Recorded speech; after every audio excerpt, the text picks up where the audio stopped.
My son looked at me across 200 seated wedding guests, gave a small shrug in his brand new tuxedo, and said, "It just made more sense, Mom." My place card had vanished from the head table. Vivian, the bride's mother, was already arranged in my chair with her champagne, and a thin line of spilled Merlot was creeping across the white linen near her elbow, while a waiter pretended not to notice. So I lifted a folding chair off the rack beside the kitchen doors, and I carried it myself. In my royal blue gown and my mother's pearls, past table after table of people who had known me for 40 years, to the last open corner at the rear of that ballroom. And here is what not one soul beneath those chandeliers understood. Every contract behind that glittering evening, all $60,000 of it, bore a single signature. Mine, and before the next morning was over, I intended to use it. Before I take you back to where this truly began, let me pause for 1 minute. If you have ever been made to feel small by the very people you carried, please press the like button and subscribe, because it helps stories like mine reach the women who need them most. Then tell me in the comments, what would you have done in my place? And let me know where you're watching from and what time it is there right now. I read every comment with my morning coffee, and I answer more of them than you might imagine. My name is Eleanor Bennett. I am 68 years old, and I live in Columbus, Ohio, in the brick colonial on Glenbrook Court, where my husband Raymond and I raised our only son. If you walk through my front door tomorrow, you would understand my whole life in about 4 minutes. There are pencil marks climbing the pantry door frame, one for every birthday from Nathan's 3rd to his 14th, because after 14, he decided measuring was for babies. There is a china cabinet holding my grandmother's Sunday dishes, chipped in exactly the places 60 years of Thanksgivings will chip a dish. Raymond's reading glasses are still folded on the hallway table, precisely where he set them down on his last morning, and I have dusted around them for 4 years because moving them has never once felt possible. His recliner sits by the front window, with the left armrest worn pale from 3 decades of his forearm. The whole house is like that. It is not a home so much as a museum of a marriage, and I am the docent, and I have never wanted it any other configuration. Raymond sold commercial insurance in this city for 31 years. He was a big, unhurried man who read every line of every document that ever crossed his desk, and he had a saying he repeated so often our son could recite it with his eyes rolled halfway back in his skull. "Whoever signs the paper holds the pen, Ellie," he would say, tapping the page twice. "Whoever holds the pen writes the ending." 4 winters ago, on an ordinary gray Tuesday, Raymond went out to shovel the driveway before work, and his heart stopped between the porch steps and the maple tree. Our neighbor found him. The doctors told me it was over before he touched the ground, and I have chosen to believe them, because the alternative is not a thought a wife can carry. He left me the house, free and clear. He left me a modest pension survivorship, his half-finished crossword, and a life insurance settlement of $300,000, because of course a man who sold protection for a living made certain his own family had it. I never thought of that money as mine. I thought of it as his final paycheck, the last thing he would ever hand across the table to the people he loved, and I promised myself I would spend it the same careful manner he had earned it.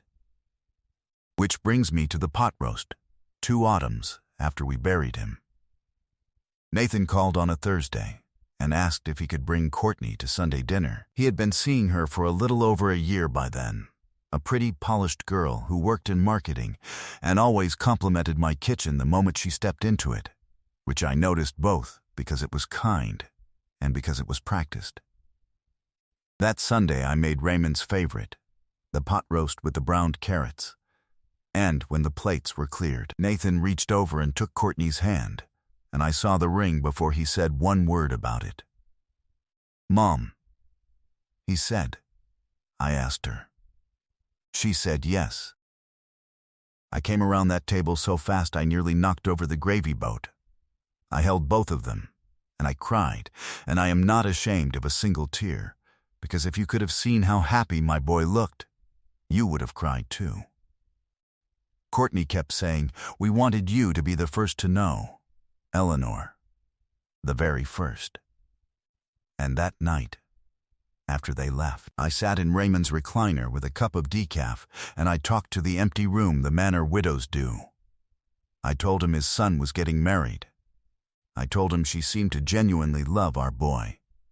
And I told him, because he would have asked, that I had already decided what his last paycheck was going to build.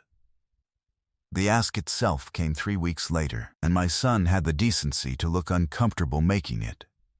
He came alone, on a Tuesday, still in his work clothes, and he settled onto a stool at my counter, turning his coffee mug in slow circles without drinking from it.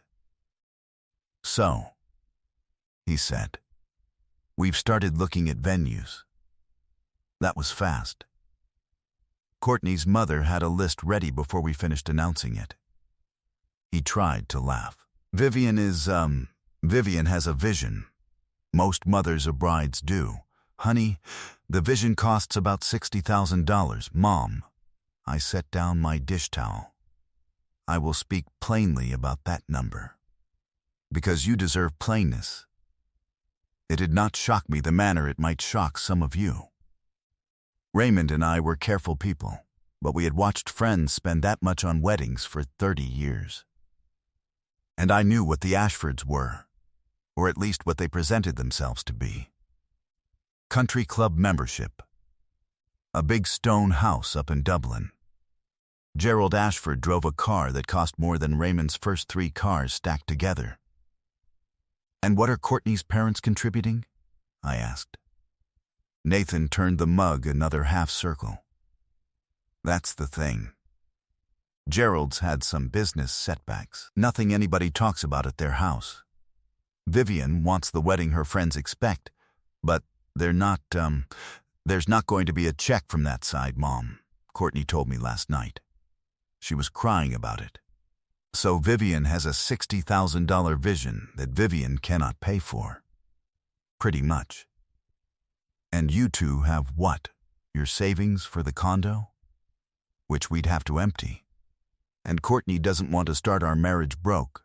And honestly, neither do I, so we're probably going to book the courthouse and do a dinner somewhere. And it's fine. He said it in the flat, brave voice he had used at 9 years old to tell me it was fine that he didn't make the travel team. It was not fine. My son had dreamed bigger than a courthouse hallway, and more than that. I could hear underneath it exactly how this would be told at the Ashford table for the next 40 years. The Bennett boy who couldn't. The wedding poor Courtney didn't get.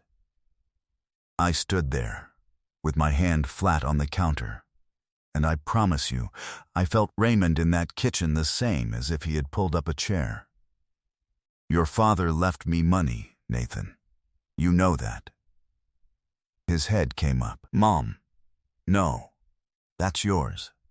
That's your retirement, your security. No. The house is paid for. My pension covers my life twice over. That settlement has been sitting in the bank for 2 years because I could not decide what your father would want done with it." I took his mug out of his hands so he would look at me. He would want to stand up this wedding. He would want his son married in front of God and everybody, with your bride in a dress she loves, and music, and dancing, and too much cake. $60,000 is not a vision, sweetheart. It's a Tuesday's work for a man who spent 31 years making sure other families didn't fall. Let his last paycheck do this.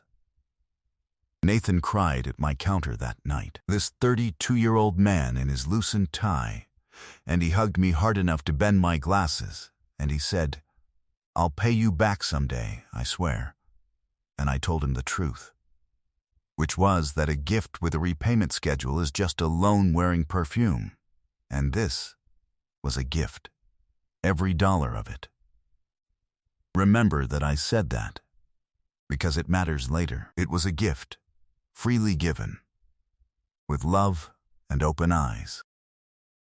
But I am Raymond Bennett's widow, and 37 years married to an insurance man leaves a residue. So when I said yes, I said it with one quiet condition that nobody in the Ashford family ever bothered to ask about. And my son was too grateful and too relieved to think twice over. Since the money was mine, the arrangements would be mine. Every venue agreement, every vendor booking, every deposit and installment and balance due would run through my checkbook and carry my name, so that I could track what his father's money was doing and make certain no one padded a single invoice. "Whatever you want, Mom," Nathan said. "You're the one writing the checks. It's only fair your name's on everything." Remember that sentence, too. He said it himself, standing in my kitchen with his eyes still red. My name on everything. 2 weeks after that, I finally met Vivian Ashford properly, over lunch at the Marbury House Hotel, so we could, in her words, align on the celebration. I wore my good gray suit. She wore cream silk and a gold watch you could have seen from a passing airplane. And when I extended my hand, she took my fingers instead, the small pressure of a woman receiving something rather than greeting someone. "Eleanor," she said, tilting her head. "At last. Courtney tells me you very generously offered to help with the wedding." Help with. I want you to file those 2 little words wherever you keep the evidence of things you noticed and chose to forgive too early. That lunch lasted 2 hours, and Vivian Ashford ran it like a board meeting where I had been permitted to observe. She had a leather planner with tabs. She had opinions on peonies versus garden roses, on a string quartet versus a jazz trio, on whether a June wedding at the Marbury read as classic or as safe. Every so often she would glance up at me over her reading glasses and say something gracious in the voice women like her keep for staff. "Eleanor, you must tell me if any of this feels beyond the scope of what you'd imagined." Scope. As if I were a contractor bidding on her bathroom. I let it go. "I want to be clear-eyed with you about why, because some of you are already shouting at your screens. And God bless every one of you for it. I let it go because my son loved her daughter. Because I was raised to believe an older woman keeps the peace at the table even when the table is being moved out from under her. Because my husband was gone and my house was quiet, and this wedding had put a light back in my calendar. And because, if I am truthful with myself, I believed the checkbook spoke for itself. I did not need credit. The money knew whose it was. That is what I told myself in the powder room of the Marbury House while I pressed a cold paper towel to my wrists, and it took me another 5 months to understand that money does not speak. Paper speaks. And thank God, the paper was about to be mine. The venue came first. The Marbury House ballroom. The one with the 2 matched chandeliers and the terrace over the garden, a Saturday evening in the 2nd week of June. The event's director was a courteous man named Prescott, silver at the temples, who walked us through the room while Vivian narrated where everything would go as though she had already paid for it. When we finally sat down in his office with the agreement, Prescott looked from Vivian to Courtney to me with his pen hovering, visibly unsure who was in charge.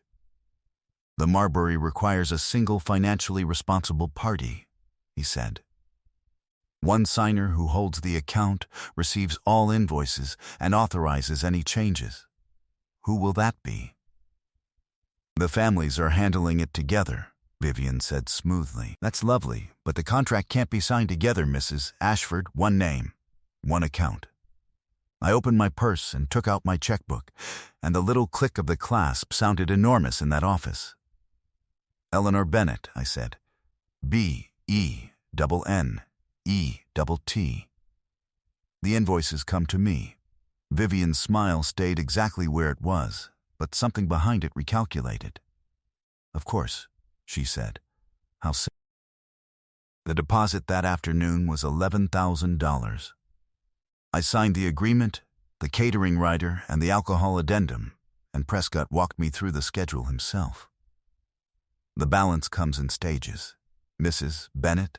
Then, the final event settlement is invoiced after the wedding, once we tally the bar consumption and any guest overages. I'd estimate that lands somewhere near $8,500, and we collect it against a post-dated check you'll leave on file with us.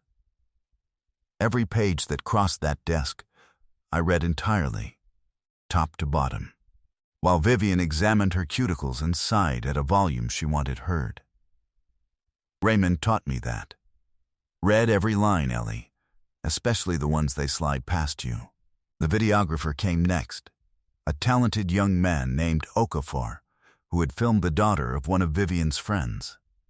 His studio was a converted garage in Grandview, with awards on a shelf and a golden retriever asleep under the desk. His package was $4,800, half as a booking retainer, half due on delivery of the finished films. I signed there too, and I remember him saying, "So just to confirm, Mrs. Bennett, you're my client, not the couple. Deliverables and final payment run through you." And I said, "That's right, honey. I'm the client." And Vivian, who had insisted on coming, examined his awards shelf and said, "Isn't it wonderful how affordable everything is on this side of town?" in a voice that could have frosted a window. Then the honeymoon, which matters most, so listen closely here.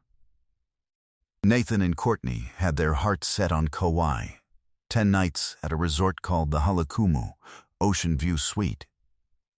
The whole postcard, leaving 12 days after the wedding once their work schedules allowed. I booked it through a travel agency downtown as a wedding gift on top of the wedding itself. $13,000 all in, structured as an installment plan because the agency offered one. And Raymond's voice in my head said, "Never pay in full for a service nobody has rendered yet."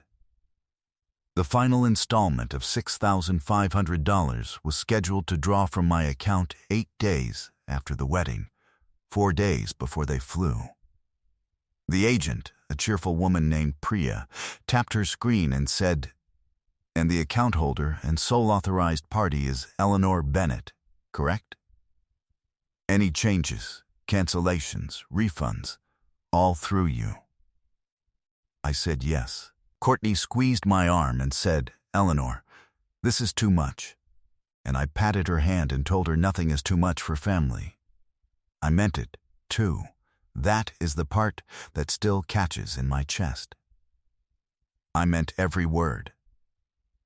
By the end of March, my dining room table had become a command center. I bought a burgundy leather folder with brass corners at the office supply store, the kind Raymond used to carry to his biggest accounts. And into it went every agreement, every rider, every receipt, every canceled check. Florist, $2,900. The jazz trio Vivian selected, $3,200. Invitations on cotton paper, $1,100. The cake, $940. Courtney's dress, and I will get to the dress, $4,100. Item after item after item. $60,000 assembling itself line by line, and every single line anchored to my signature. I would sit there some evenings with a cup of decaf and run my thumb over those brass corners and feel something I had not felt since Raymond died, which was necessary. I was building something for my boy, $60,000 of his father's life, folded into one golden evening. Now, the dress.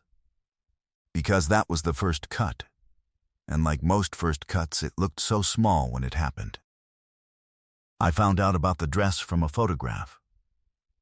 A Sunday evening in April, I was on the phone with my friend Doris from church, and she said, "Eleanor, the pictures from the bridal salon are just darling.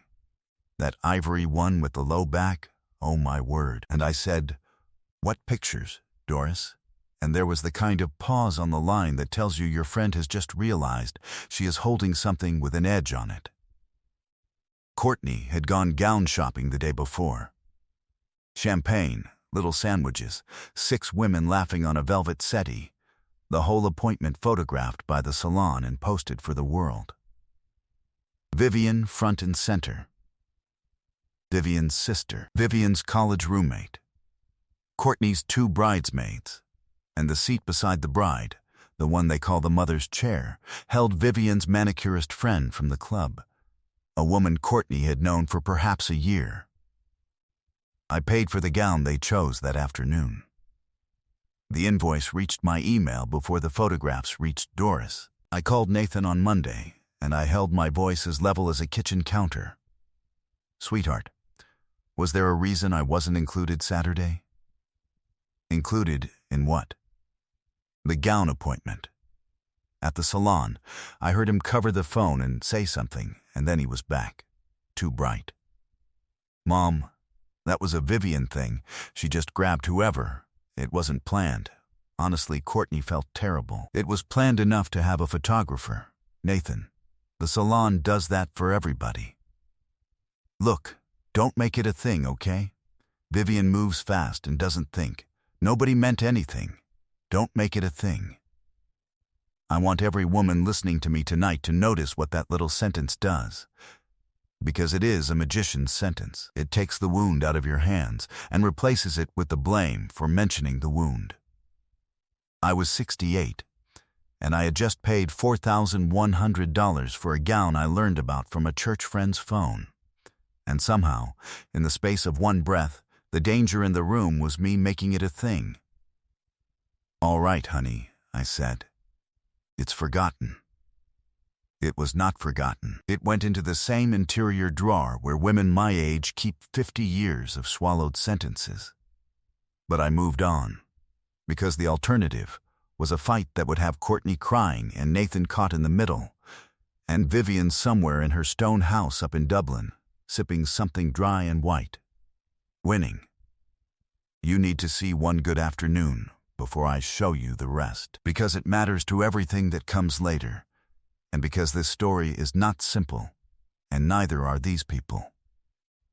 The last week of April, Courtney came to my house alone. No Nathan, no Vivian, carrying a bakery box and her laptop. She stood on my porch in the drizzle, looking about 19 years old. "I brought cake," she said. "4 kinds. We did the tasting yesterday, and they load you up with the extras. And I thought, I don't know, I thought of you." We sat at my kitchen table for 3 hours. We ate lemon cake and almond cake with 2 forks out of the same box. And she opened her laptop and walked me through the whole plan, screen by screen, and midway through, she turned that computer toward me and said, "Okay, this is my favorite part. Look, this is the head table." And there it was, weeks before the gold frame ever existed. The long white table in a little diagram, 6 seats, and beside the groom's position, a name in italic script. "Eleanor Bennett." "That's you," she said, tapping the screen. "Right next to Nathan. I put you there myself. Mom wanted to talk about spreading the families around, and I said no. The head table is parents. That's the whole point of a head table." She said it lightly, a girl arranging chairs on a screen, with no idea she was handing me the sentence I would hold on to in a copier room 6 weeks later. "Is there anybody from your side I'm missing?" "I feel awful. The whole groom column is so short." "It's not short, honey," I said. "It's just quiet.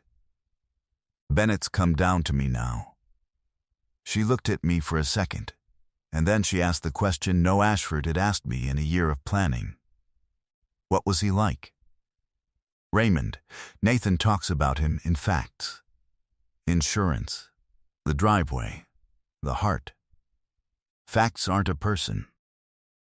So I told her. I told her about a man who read every line of everything and never once read a menu, just ordered the same fish. I told her how he cried at the 1997 state spelling bee when Nathan went out in the 3rd round. Cried. and then took us for pancakes and made the boy laugh so hard about the word he missed that the missing turned into the family joke. I told her about the porch swing and the fountain pen and the pot roast, and she listened with her chin in her hand and the rain on the window, and when it was all told she said, quietly, "I wish I was getting him too." "You're getting his eyebrows," I said. "Nathan scowls at paperwork exactly like him. Give it 10 years.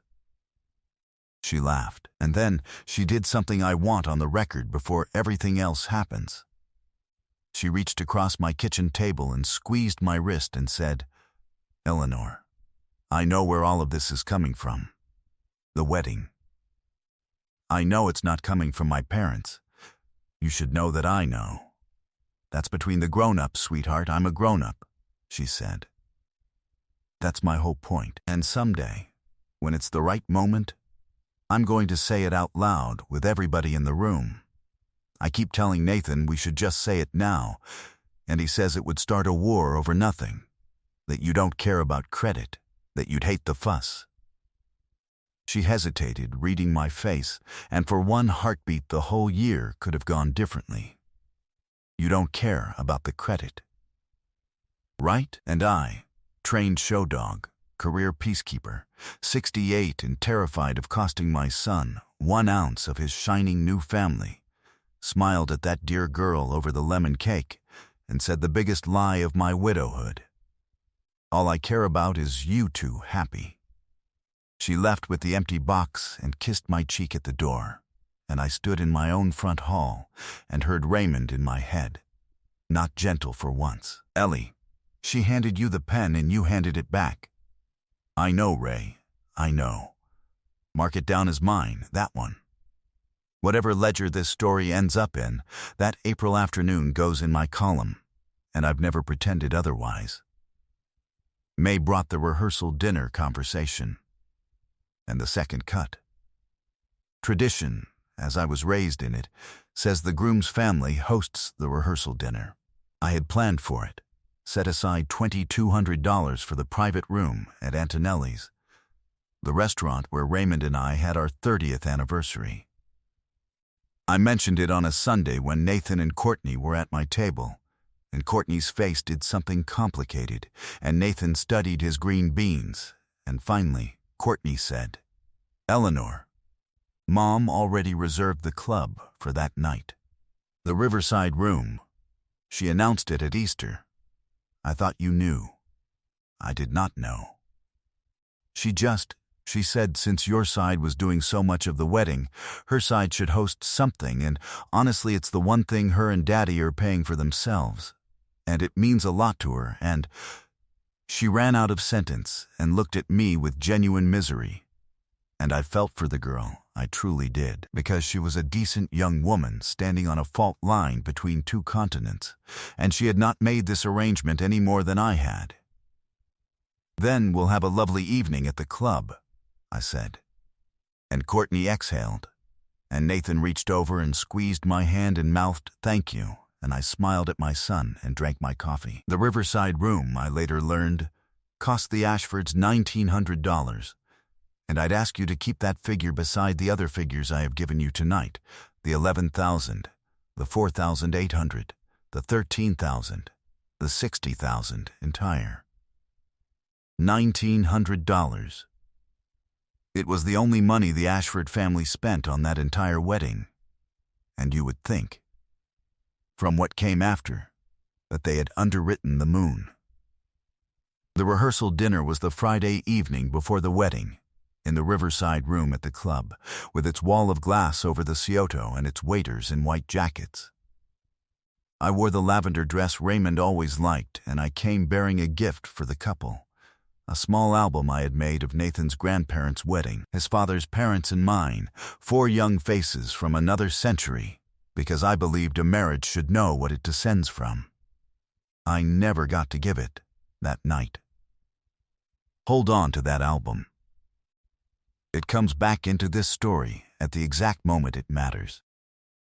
Gerald Ashford stood up with his glass of Cabernet around 8 o'clock, tapped it twice, and gave a toast I could recite for you, nearly word for word, because some sentences tattoo themselves. He talked about his baby girl. He talked about the club, and how many of the faces in that room he had known for 20 years. And then he spread his arms, and he said, "Vivian and I just want to say, from our hearts, that nothing brings us more joy than being able to give Courtney and Nathan the send-off they deserve. Family does for family. That's how we were raised, and tomorrow night, at that beautiful ballroom, you'll see what that looks like. You'll see what that looks like. Tomorrow night, at the ballroom I had signed for, filled with flowers bought under my name, to music retained by my checkbook, catered under a rider bearing my signature. Around the room, 60 of their friends lifted their glasses to Gerald and Vivian's generosity, and I sat with my little album in my lap and lifted mine. Because what was I going to do? Stand up at my son's rehearsal dinner with a stack of receipts? Doris would ask me later why I didn't say one gentle word. Just one. Something like how happy we all were to be doing this together. I have asked myself the same question 100 times since. The truth is that women of my generation were trained like show dogs never to break composure at a table, and the Ashfords knew it. Politeness is a beautiful fence, and I had built mine myself, and they grazed inside it all year long, fat and happy. Nathan came and found me by the dessert table afterward.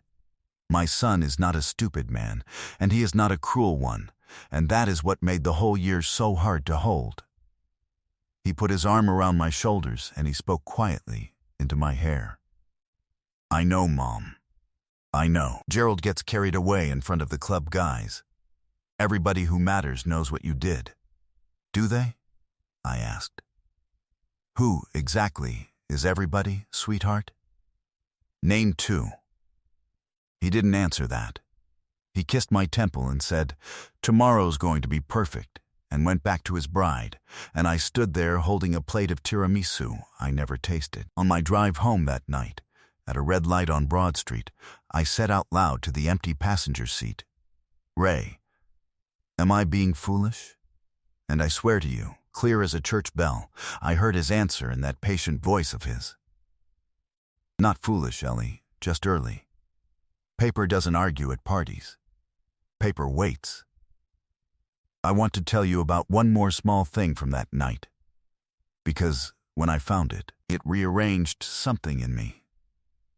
Getting into my car, I noticed a cream-colored card left on the windshield of every vehicle in that lot.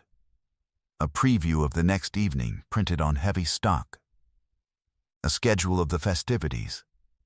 Cocktail hour on the terrace. Dinner under the chandeliers. Dancing at 9. And across the bottom, in raised gold lettering, one line: "The wedding of Courtney and Nathan. Hosted with love by the Ashford family. Hosted with love by the Ashford family." I sat in my car in that parking lot for a long while, holding that card under the dome light. Somebody had composed that line, approved a proof of it, paid $90 to a stationer for it. No, not somebody. I knew her name, and still, even then, sitting alone in the dark with the proof in my hands, I told myself, "It is one card, Eleanor. It is one evening. Your grandbabies will come from this marriage. Swallow it. You have swallowed 40 years of smaller stones. What is one more?" I set that card inside the burgundy folder when I got home, on top of all the contracts. I couldn't have told you why I filed it. I can tell you now. Some part of me, the part married to an insurance man for 37 years, had begun, quietly, without my permission, to build a record. The wedding day itself came up humid and blue. One of those June Saturdays in Ohio, where the morning smells of cut grass and rain that hasn't decided. I was at the Marbury by 9 with my dress in a garment bag. because I had promised Prescott I would walk the ballroom before the florist finished, being, after all, the account holder. I stood in the middle of that enormous quiet room while they threaded white ranunculus through the arbor, and the two chandeliers were being wiped crystal by crystal by a boy on a ladder, and the tables were going out in their constellations of linen and silver, and I let myself feel it all. This is what his last paycheck built, I thought. Look at it, Ray. Look what you did for your boy. The afternoon disappeared into hairspray and photographs. I will not walk you through every hour, but I will give you the ceremony, because it was, and this is the cruelty of this whole story, it was perfect. 4 o'clock, in the garden below the terrace. My son stood under that arbor and could not stop his chin from trembling when the quartet began. Courtney came down the aisle on Gerald's arm, looking like the first page of a storybook, and I sat in the front row on the groom's side, in royal blue, with Raymond's tiny photograph pinned inside a locket at my throat, in the seat where his father should have been. And when the minister asked who supported this union, I said we do with everyone else, and my voice held, and I was proud of it. Nathan looked back at me exactly once during the vows, found my eyes, and gave me the smallest nod, the same nod he used to give me from school stages, and I gave it back to him. Whatever else I tell you tonight, that minute under the arbor happened too. And it was real, and it was worth money, and I have never once regretted the $60,000.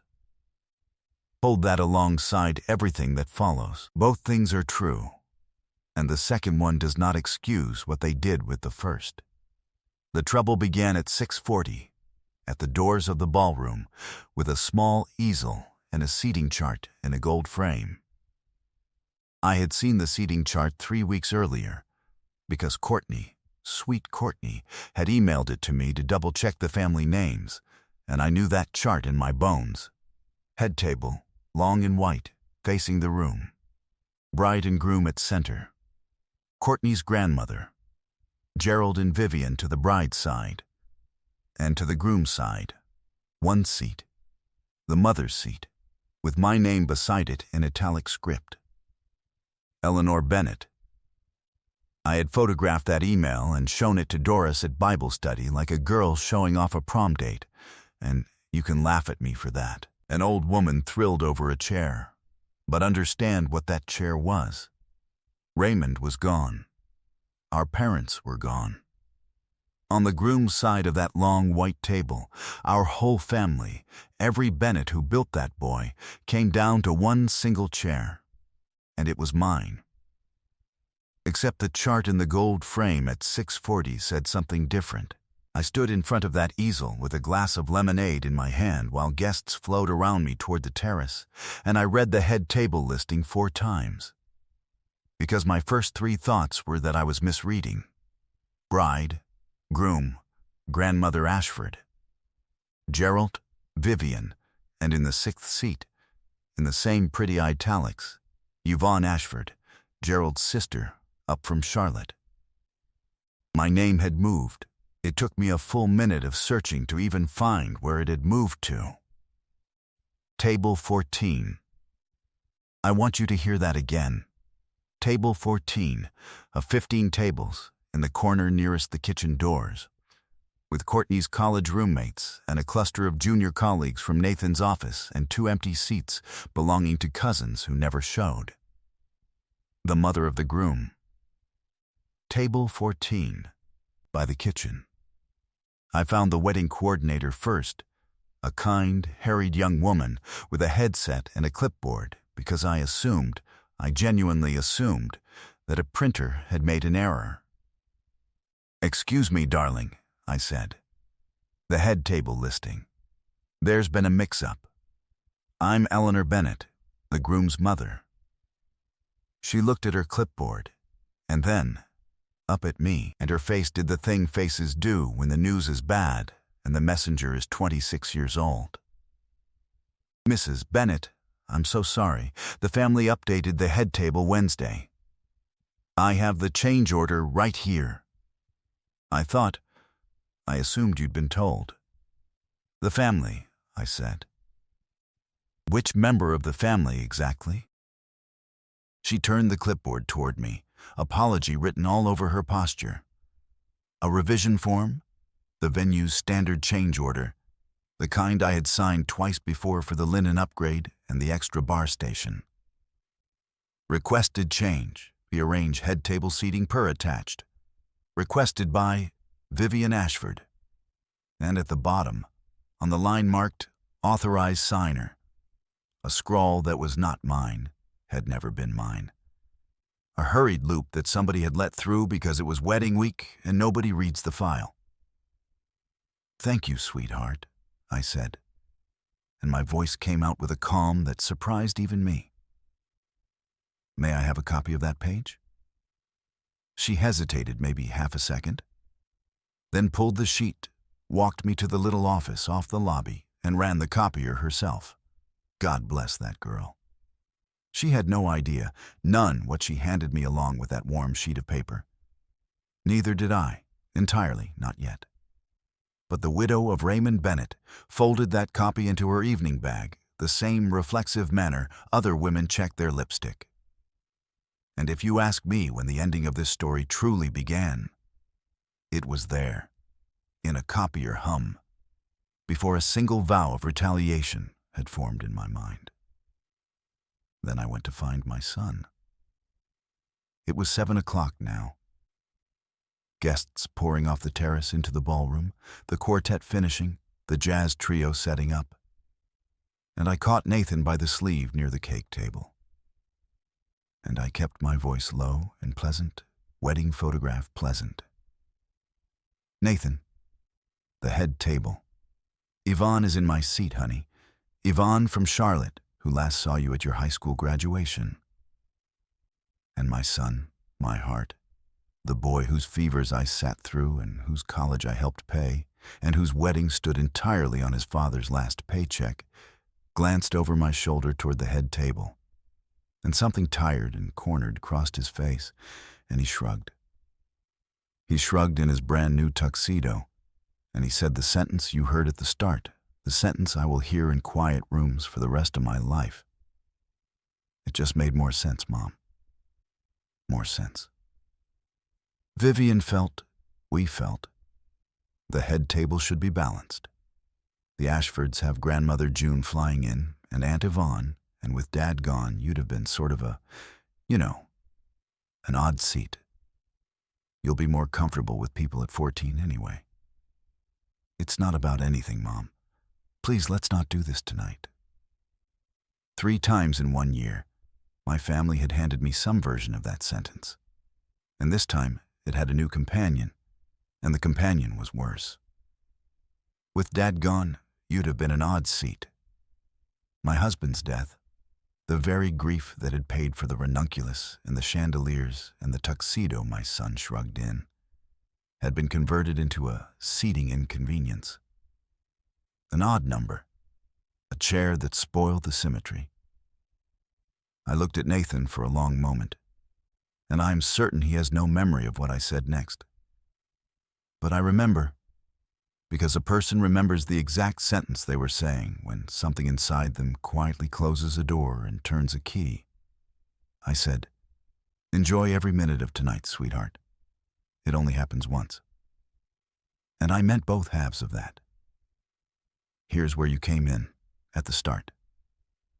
7:20 in the evening. 200 guests finding their tables. The jazz trio easing into something with brushes. Vivian Ashford already installed at the head table's 6th seat before the entrao CECS, holding court with her champagne. And beside her elbow, a waiter's tray had wept one long thread of Merlot across the white linen, a thin red seam that nobody moved to blot. And my eyes fixed on that little stain with a strange gratitude, because it was the only thing in the room being honest. Table 14 had a folding chair problem, it turned out. The 2 ghost cousin seats had been quietly absorbed for a pair of last-minute guests from the club. And when I arrived at my exile station near the kitchen doors, there was no chair left for the groom's mother at all. The college roommates looked up at me with the panicked kindness of the young. One of them, bless her, started to stand. "Sit, baby," I told her. "I've been finding my own seat since before your mother was born." There was a rack of banquet chairs beside the service corridor, and I walked to it, and I took one down. It was heavier than it looked, and I carried it. In my royal blue gown and my mother's pearls and my locket with Raymond's photograph, I carried my own chair across the back third of that ballroom, past the gift table stacked with envelopes, past the cake I had paid $940 for, past faces from church and the neighborhood and Raymond's old office, every one of them dropping their eyes into their salads as I passed. And the room did not go silent. No, it was worse than silent. It kept humming politely around me while pretending that a 68-year-old widow hauling banquet furniture through a $60,000 reception was a normal feature of the evening. Someone's phone came up. I saw it. You always see it. Somewhere tonight, in a stranger's cloud storage, there is video of me setting down that folding chair at the corner of table 14 and smoothing my gown before sitting. And I have made my peace with that, because in the video, my back is straight, and my chin is level, and the pearls are sitting exactly where they should. They took my chair. They did not get my posture. Dinner was served.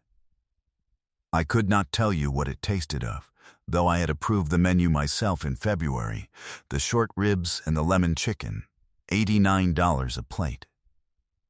From table 14, the head table looked like a portrait hung slightly too far up a wall, and I watched my son laugh at something Gerald said, and watched Vivian rise and drift among the important tables being congratulated, and twice I watched guests lean toward her and gesture toward the chandeliers, the flowers, the room, and watched her place her hand flat on her chest and mouth the words "thank you. Thank you." Accepted, both times. At 8:30 came the toasts. The best man was funny and brief. Courtney's maid of honor cried. And then Gerald Ashford, Cabernet in hand, delivered the encore of his club performance, thicker and grander now before 200 witnesses.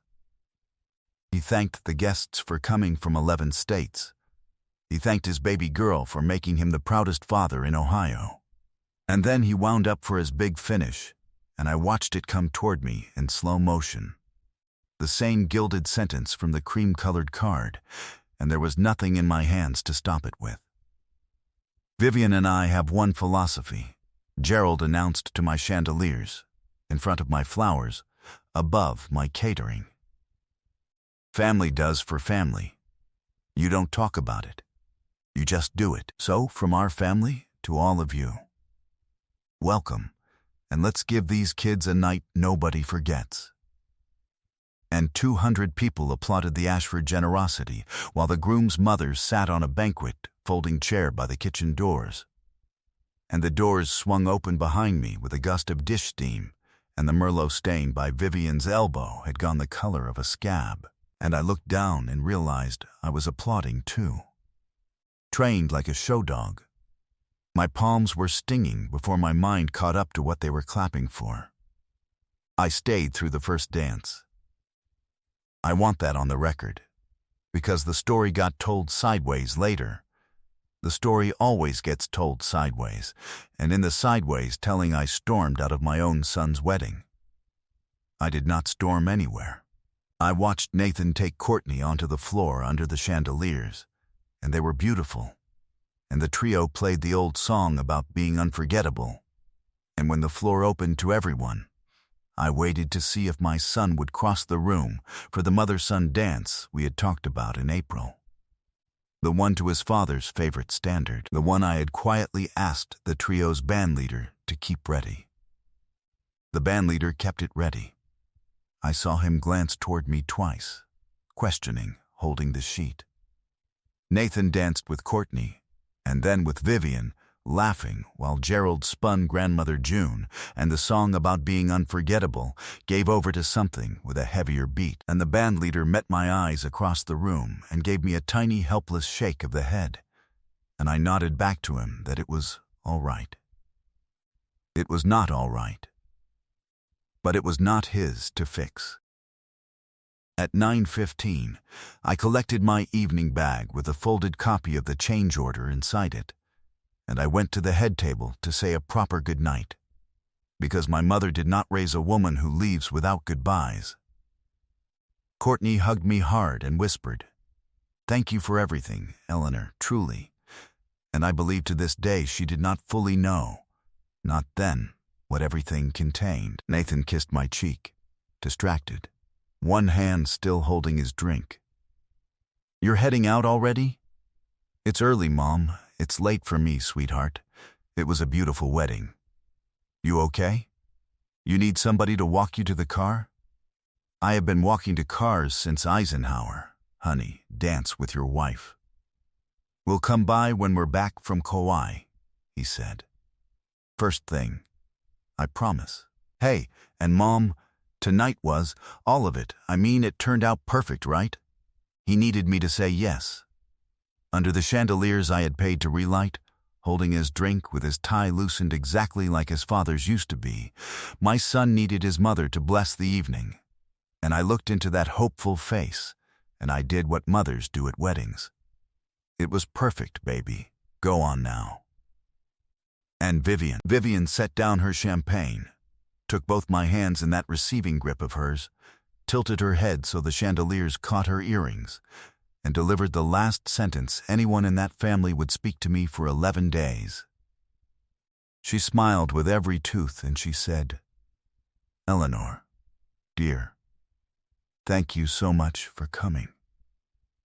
Thank you for coming to the wedding I paid for." As I walked out through the lobby of the Marbury house, past the easel with the gold frame, the valet asked, "Did you enjoy your evening, ma'am?" And I heard myself answer, from someplace older and steadier than the hurt, it was very educational. It had rained while I was inside. I drove home through streets shining black and orange under the lamps, and I made it all of 6 blocks before I had to pull into the empty lot of the pharmacy on 5th because my hands were shaking too hard for the wheel. I did not cry the collapsing kind of crying. I cried the kind that comes out of a person in 3 or 4 hard, furious pieces and then stops. Because partway through, the sorrow changes into arithmetic. I sat in that parking lot with the wipers still going, and I heard myself saying numbers out loud. 11,000 to the Marbury. 4,800 for the films. 13,000 for Kauai. 2,900 in flowers dying in that room right now. I was not weeping anymore. I was auditing. The house was dark when I got home, and for the first time in 4 years, the quiet of it did not hurt. It felt like a fortress. I hung the royal blue gown on the closet door, set my mother's pearls in their velvet tray, put the kettle on, and while it heated, I brought the burgundy folder in from the dining room to the kitchen table, and I sat down with it the same as Raymond used to sit down with a claim that smelled wrong. Chamomile. Reading glasses, 1 lamp. Outside, the rain picked back up against the window, over the sink, the window where I had stood when I told my son his father's money would stand up this wedding. Page by page, I went through every document in that folder, and I made myself read them not as a mother this time, but as what the documents said I was. The client, the account holder, the sole responsible party, the Marbury House Agreement, my name, and Clause 14. All modifications to services or event configuration require written authorization of the account holder. They had violated that one already, hadn't they, with a scrawl on a change order. Okafor's videography agreement, my name, final balance of $2,400 due upon delivery of edited films. Deliverables released to the client only. The travel agency's booking, my name, sole authorized party, final installment of $6,500 drawing from my account in 8 days, cancellation permitted by the account holder with the resort's schedule of refunds. The venue's post-dated settlement check, my account, roughly $8,500 against bar and overages, sitting on file at the Marbury like a sleeping animal. $18,000, in round numbers, was still open. Still mine. Still, as Raymond would have said, live paper. And on top of the stack, 2 newer items. The cream-colored card with its line of raised gold, and the copy of the change order with a stranger's scrawl on the authorization line of my account. I must be careful here, and honest, because this is the part of the story where some tellers would have you believe a lightning bolt of vengeance came down, and a wronged woman rose in her wrath. It was not like that at my kitchen table. It was quieter than that, and stranger. What I felt, reading that folder at midnight in my late husband's house, was the feeling coming back into a limb that has been sat on too long. Pins and needles in the soul. For a year I had told myself the money knew whose it was, and the money had known nothing. The money had been silent, as money always is, and the silence had been billed to me along with everything else. But the paper had been awake the whole time. The paper remembered. Every signature line where a courteous man or a cheerful agent had asked, "And who is the responsible party here?" And I had answered, in a voice I thought was merely practical, Eleanor Bennett. B-E-N-N-E-T-T.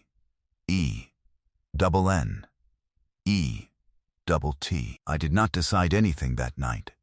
That is the truth. I closed the folder, washed my cup, and went up to bed, and I lay on my side of a bed that has had only one warm side for 4 years, and I asked the dark the question I had asked at the red light on Broad Street. "Ray, what would you do?" And this time his voice did not come back to me with anything clever, because his voice never did the deciding for me. That is not what the beloved dead are for. They are for reminding you who you were before the world sanded you down. And lying there, I remembered a Tuesday almost 40 years gone, a young claims adjuster at our first small dinner table, telling me about a rich man in Bexley who had refused all year to pay his premiums and then stood in the ashes of his warehouse demanding his money. And I had asked young Raymond what he told the man, and Raymond had shrugged. That same Bennett shrug his son would someday aim at me in a ballroom. And he said, "I told him the truth, Ellie. You can't collect on a policy you never honored." He shouted for an hour. The paper didn't care. The paper didn't care. I slept better than I had any right to.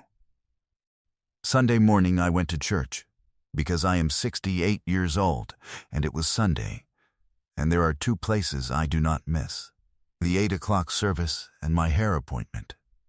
I will not pretend I heard much of the sermon. But we sang the old hymn about how it is well with my soul, and an odd thing happened to me during the 2nd verse, standing between Doris and the Hendersons in the 4th pew. I stopped mouthing and actually sang. Doris noticed. Doris notices everything.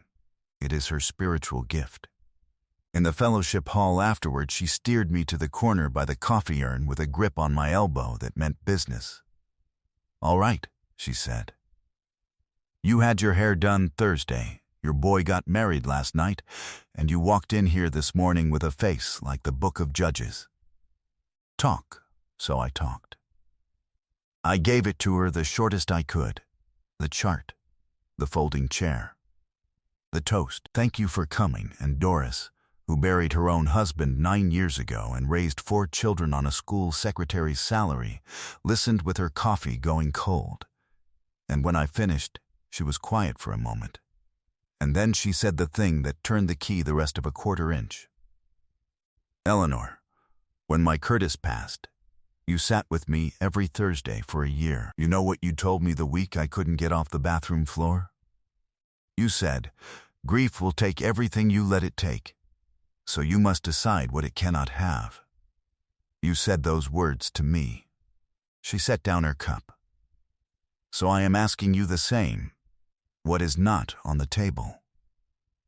I looked at my friend, and I heard my own answer arrive before I had built it. Complete, calm, in a voice I recognized from somewhere deep in my own history. The voice I used to use signing for deliveries at Raymond's office when the drivers tried to hand me someone else's freight. "My dignity is not on the table," I said, "and neither is his money."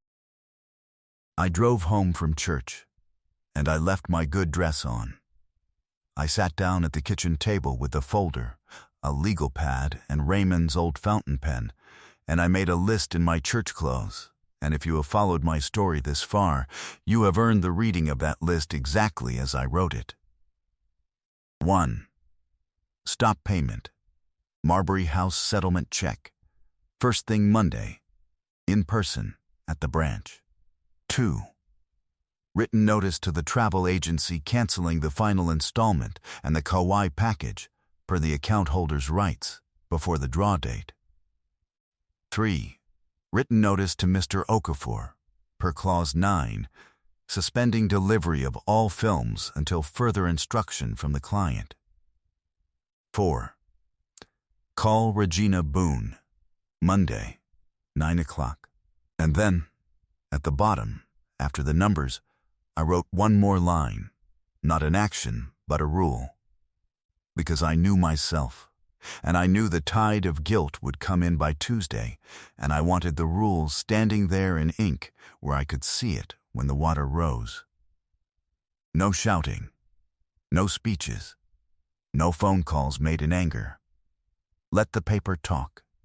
I am going to say the quiet part directly to you now, the part I would want another woman in my chair to hear plainly. I did not do what I did to punish two young people in love. I did not lie awake plotting the ruin of a honeymoon. I did what I did because for one entire year, 3 adults had let a widow's money be invisible and a widow's chair be negotiable, and money and chairs were the only language that household appeared to speak fluently. You cannot teach people a lesson in a language they do not respect. Vivian Ashford did not respect tears, and she did not respect tradition, and she certainly did not respect me. But I had watched her face recalibrate once, for half a second, in an events office downtown, at the small click of a checkbook clasp. She respected the pen. So the pen it would be. Monday morning, 8:55, I was the second person through the doors of the First Meridian branch on High Street, in my gray suit, with the folder under my arm. There is a particular energy a woman my age carries into a bank when she is dressed for the occasion, and the tellers feel it the same as horses feel weather. A young banker named Tamika showed me to her desk, and I set the folder down and folded my hands on top of it. "Good morning, sweetheart. I need to place a stop payment on a check." "Of course, Mrs. Bennett. Do you have the check number and amount?" "I have better than that." I opened the folder and slid across my photocopy of the post-dated settlement check, along with the Marbury House agreement, flagged at Clause 14. The check is on file with a venue. It has not been presented yet. It will likely be presented within the week, in an amount just under $8,500. I want it dead before it moves. Tamika looked at the paperwork, then at me, with the beginning of a smile she was professionally suppressing. "May I ask, is there a dispute with the merchant?" "There is a dispute," I said, with the merchant's understanding of who the customer is. She looked once more at the paperwork, then leaned in an inch.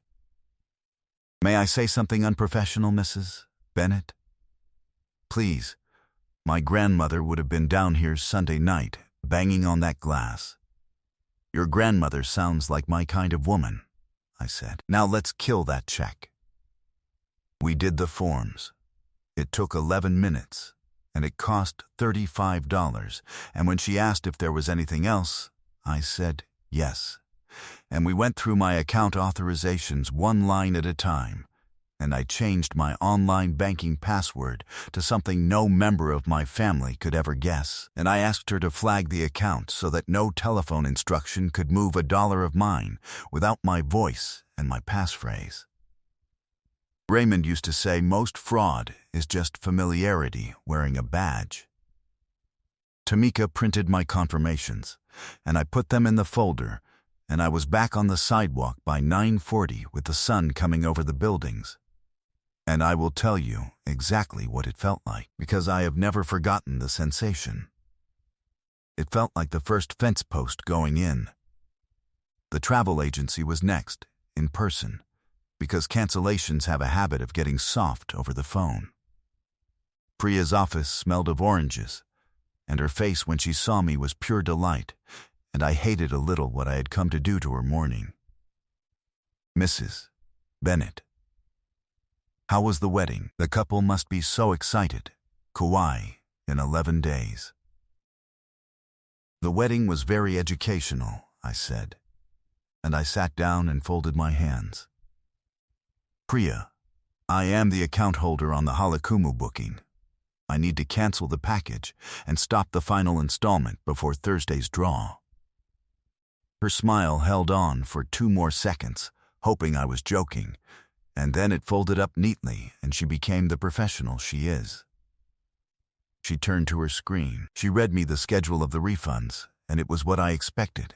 The deposit largely gone. A portion recoverable as agency credit. The final $6,500 never to leave my account at all. She asked no personal questions, which I respected. Only business ones.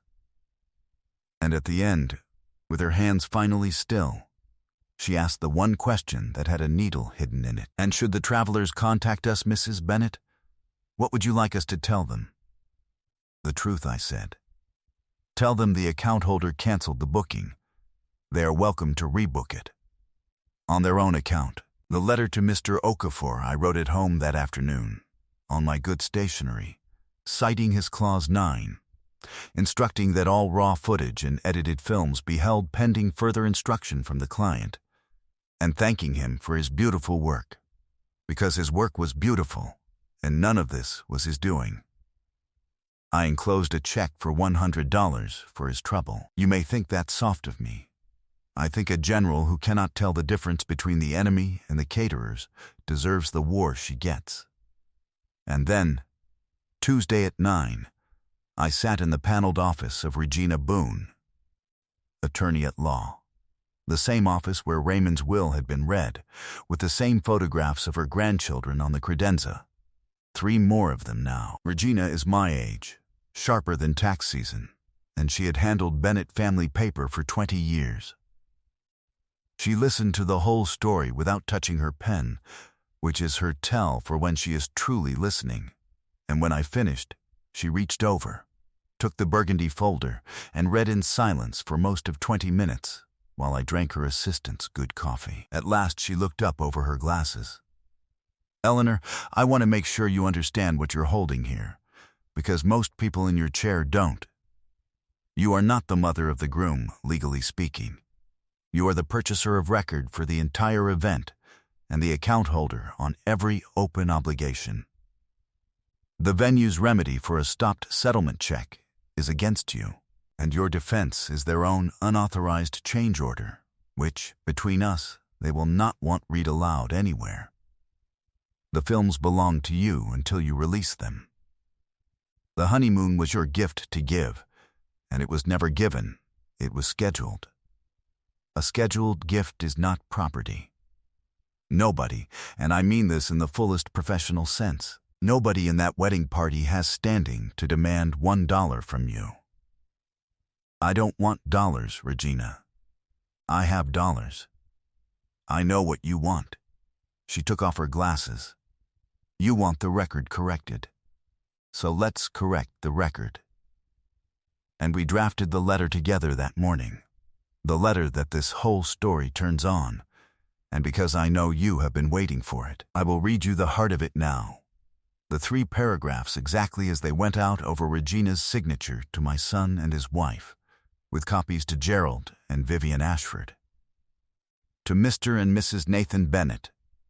This office represents Eleanor Bennett in connection with the June 14th wedding held at the Marbury House.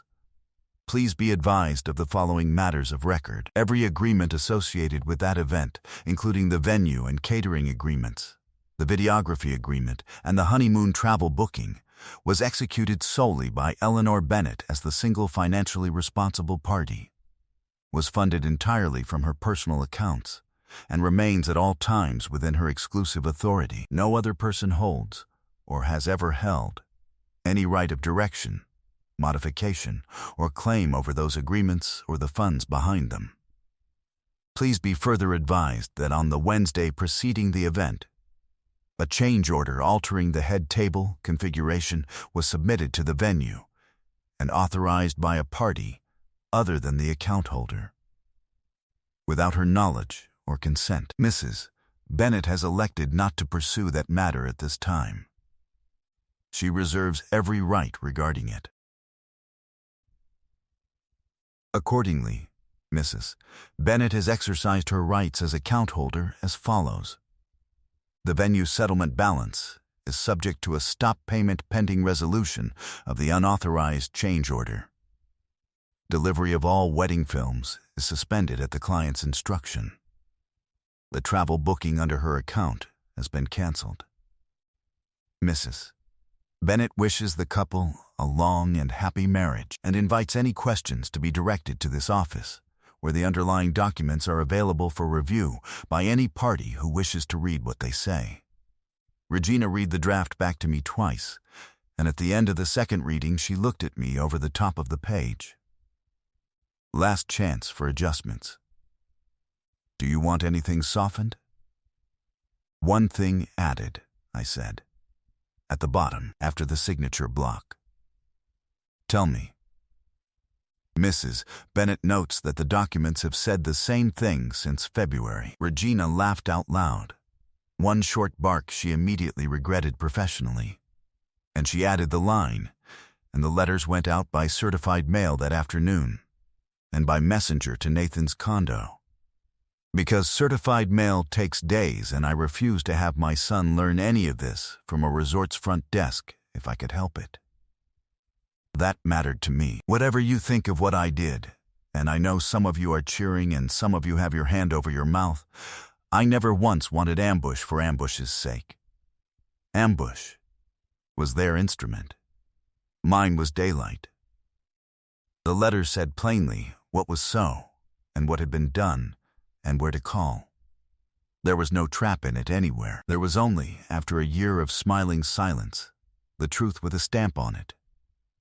I came home from Regina's office, and the house was warm from the afternoon sun, and I stood for a while in the doorway of the living room looking at Raymond's recliner, and I said to the empty chair, "It's done. Ray, the paper's talking now." And then, because life is stubbornly ordinary even on the days you change it, I made myself a tuna sandwich and watered the tomatoes and beat Doris at gin rummy over the phone, and I slept 9 hours flat.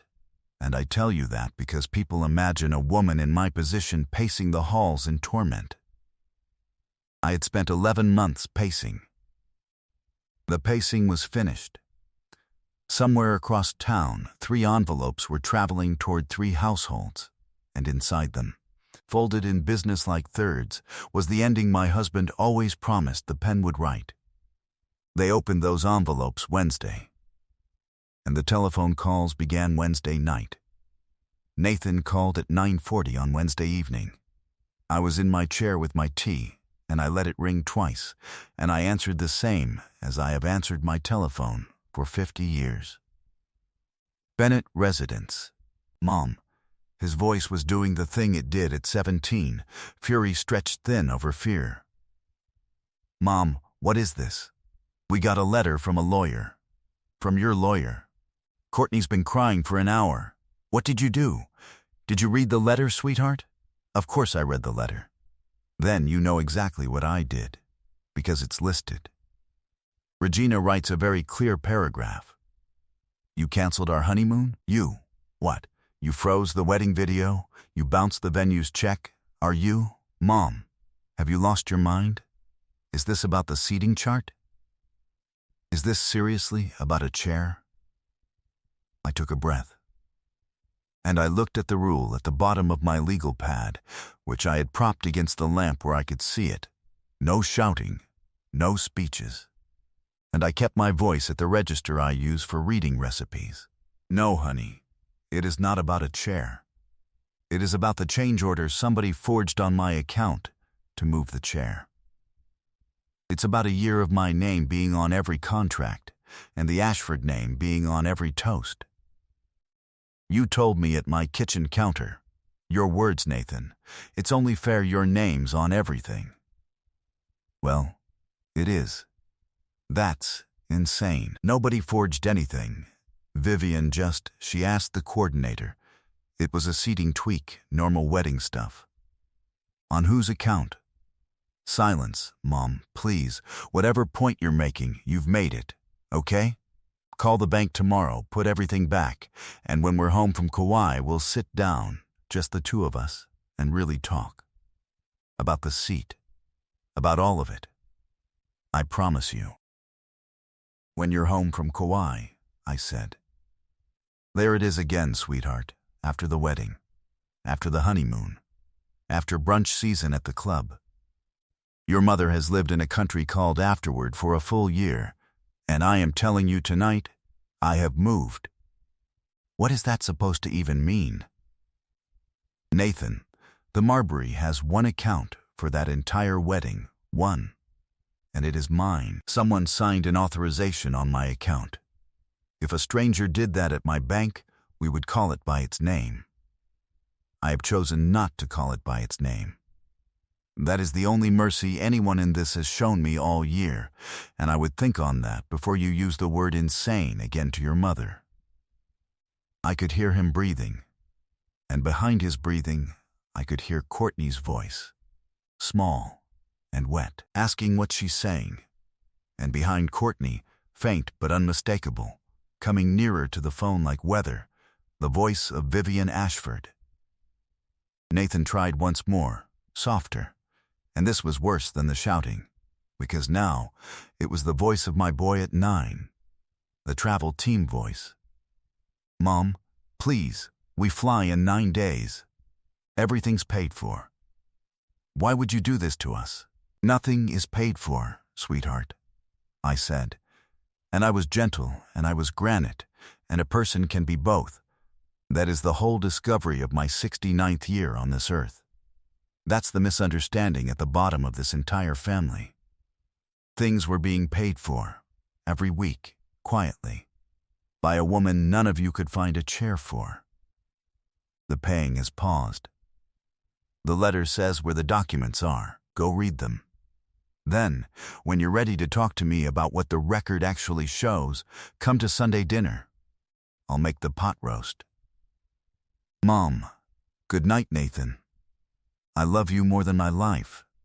And I hung up my own telephone, in my own kitchen, in my own house, and I stood there with my hand on the receiver, shaking a little, not with regret. With voltage, Vivian called Thursday at 10 in the morning. I knew she would. Women like Vivian always believe the direct line to another woman is a favor they are bestowing. I answered with the folder already on the table, because I answer prepared, or I do not answer. Eleanor, her voice was room temperature. I think we've had a misunderstanding spiral out of control, don't you? Lawyers, stop checks. It's all gotten so dramatic. I'm calling so we can resolve this like family. Good morning, Vivian, I'm listening. Gerald and I are prepared to overlook the embarrassment of that letter arriving at our home. Truly, consider it forgotten. But you must see that what you're doing to the children is cruel. Whatever seating confusion occurred, and I do apologize if the shuffle upset you. Punishing Courtney's honeymoon over a chair is, well, it's beneath a woman of your quality. Notice everything she fit into that little aria. The apology with an if in its belly. The children, as though two people in their 30s had been caught in a crossfire instead of standing in the room while I carried furniture. The word quality, spoken by a woman who had never once in 14 months asked me a question about my life. And the seating confusion. A signature on my account, rechristened a shuffle. Polished ice, top to bottom. So I gave her the sentence I had been keeping in the folder beside the change order, and I gave it to her in the voice Raymond used for the man in the warehouse ashes. Vivian, before we go any further, I'd like you to have your lawyer read the signatures on the wedding contracts. All of them. I'll wait on the line if you like. The pause that followed lasted 4 seconds, and I have replayed those 4 seconds more times than I will confess to my pastor. Because everything after them was different. When her voice came back, it had dropped the room temperature music entirely, and underneath it was something I had never once heard from Vivian Ashford. Caution. What is it you want, Eleanor? Nothing at all, I said. That's what none of you can seem to understand. I wanted a chair at my son's wedding. That evening has come and gone. Now I want precisely what the documents give me. No more. And not one line less. You wanted the wedding to be an Ashford production. I've simply agreed with you. Productions get paid for by their producers. Your family is welcome to settle the venue's balance, rebook the honeymoon, and buy the films. The stationery already says hosted by the Ashfords. Hosted. This is extortion, Eleanor. Dressed up in probate lace.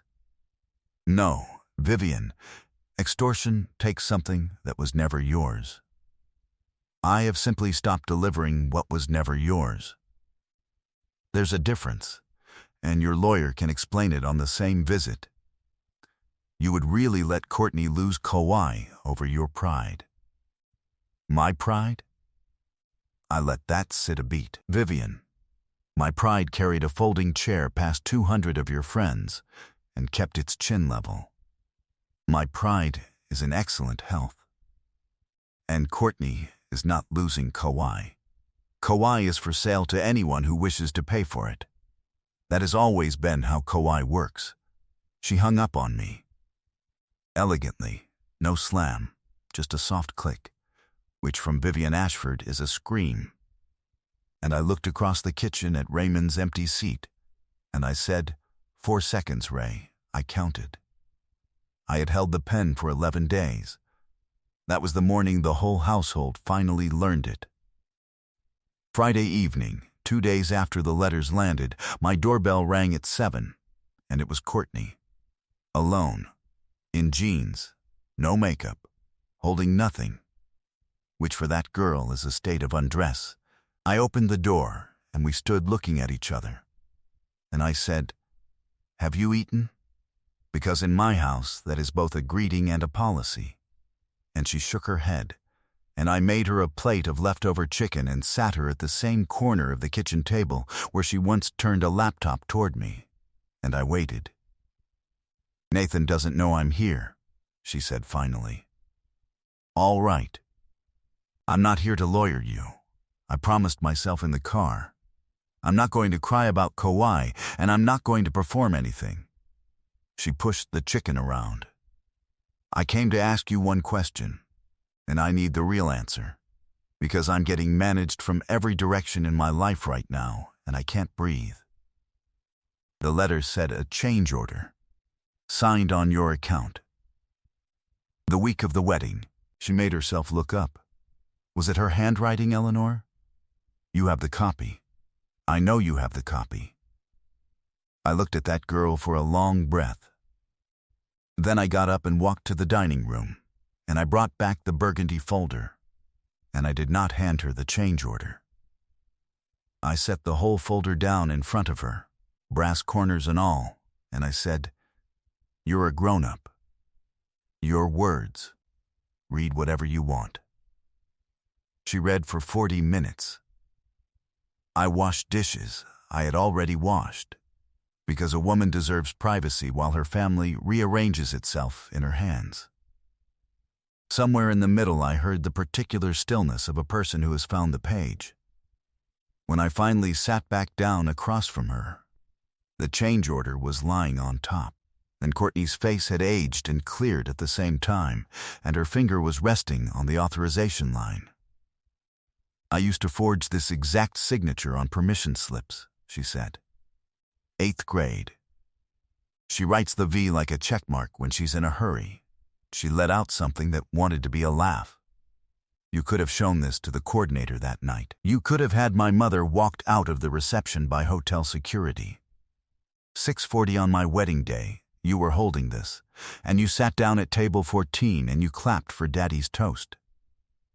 Her eyes came up to mine, wet and steady. "Why?" "Because you were married at 4 o'clock, honey," I said. By 6:40, the only thing left that could be ruined was you. Courtney put her head down on that kitchen table, on top of all the signed paper, and sobbed like the 8th grader with the permission slips, and I let her, and then she sat up, wiped her face with the dish towel I handed her, and asked me the second question, the one I had been waiting 2 days for someone in my family to ask. "What do you need to happen now? Not what does the letter say? You, Eleanor, what do you need?" "The truth, said out loud, by an Ashford. In front of Ashfords," I said. "You told me once you were going to say it with everybody in the room. I'm not holding you to that. You didn't build this. But somebody in that stone house has to stop calling my year a misunderstanding, or the paper stays exactly where it stands. I'm done being the only adult, keeping the family records." She was quiet for a minute. Then she nodded, slowly, and stood, and put her plate in my sink like a child raised right, and at the door she turned around. "For what it's worth," she said, "I've read everything now. And you should know the honeymoon's not what breaks my heart in that folder. It's the little check for $100 to the video guy for his trouble. She burned you all year, and you tipped the caterers on the way out." She kissed my cheek. "Nathan married up and doesn't know it yet. I'm going home to start telling him." I stood in my doorway and watched her taillights all down Glenbrook Court, and for the first evening since the gold-framed easel, the arithmetic in my chest felt different. Not finished, but different. The resort call, the one this whole story had been circling since the ballroom, came the following Tuesday, and I was not there for it, so I will give it to you exactly as Courtney herself gave it to me weeks later, sitting at this very kitchen table, because by then she and I had become something neither of us expected, and she told it on herself, with her hands wrapped around a coffee cup. "We were packing," she told me. 2 suitcases open on the bed, his and hers. Sunscreen, new sandals, the swimsuit from my shower still had the tag on, 3 days before the flight. And Nathan had spent that whole week telling me his mother would fold, that you were bluffing, that you wanted an apology, and then everything would go back to normal. And I believed him, Eleanor, because believing him was the only version of that week I could live inside. And then his phone lit up with an out-of-state number, and this courteous woman from the Halakumu asked if she had the Bennett party, and she used the words "canceled" by the account holder, and then she asked, so helpfully, whether we'd care to rebook the suite at the current rate. $1,100 a night. She turned her coffee cup a slow half-circle, her husband's gesture, his father's before him. He sat down on the bed next to the open suitcase, and he didn't speak for the longest time. And when he finally did, it wasn't about you at all. He looked at that swimsuit tag and he said, real quiet, to nobody in particular, "Whose name did we think was on it?" Whose name did we think was on it? My son's education, 33 years in the making, delivered in one sentence by a hotel in Kauai. Doris says, God works in mysterious ways. I have come to believe he also works through reservation departments. 2.5 weeks after the wedding, the invitation came. And it came, of course, from Vivian, because Vivian could not let the board adjourn without one more meeting. Her message said, A dinner, Eleanor, in the small private room at the club, just the family, so we can clear the air and move forward with love. Move forward with love. I played the message 3 times, and then I called Doris, and Doris said, "It's an ambush, Eleanor. We're the Navy." And I said, "Of course it's an ambush, and of course I'm wearing the Navy," and we laughed until one of us snorted. I will not say which. But let me be truthful with you about the hour before that dinner, because this channel is not for pretending. I sat in my car in the club parking lot for 10 minutes, and my stomach was a fist, and I nearly drove home twice. It is one thing to hold a folder full of righteousness at your own kitchen table. It is another to carry it into a paneled room, on their carpet, under their duck paintings, where every waiter knows their drink orders. I sat there and I watched a couple my age walk in laughing, and I thought, they will all close ranks, and my son sits inside that rank. And what if tonight is the night I trade being right for being alone? That is the fear. Women my age know it in our teeth, that dignity is a luxury and loneliness is its price. I sat with that fear until it had said everything it had to say. Then I checked my lipstick, took the folder and the little album off the passenger seat, and went in anyway. Because here is what 4 years of widowhood had taught me that 14 months of wedding planning tried to undo. I was already alone at their table. I had been alone at it in front of 200 people. There was nothing left to protect.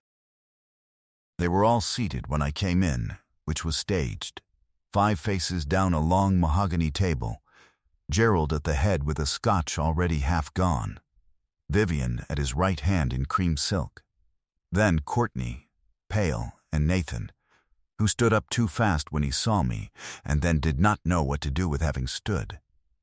And at the far end, small and upright in lilac, Grandmother June, Gerald's mother, 91 years old, up from her summer visit, whom nobody had briefed and everybody had underestimated, which turned out to be the great miscalculation of the evening.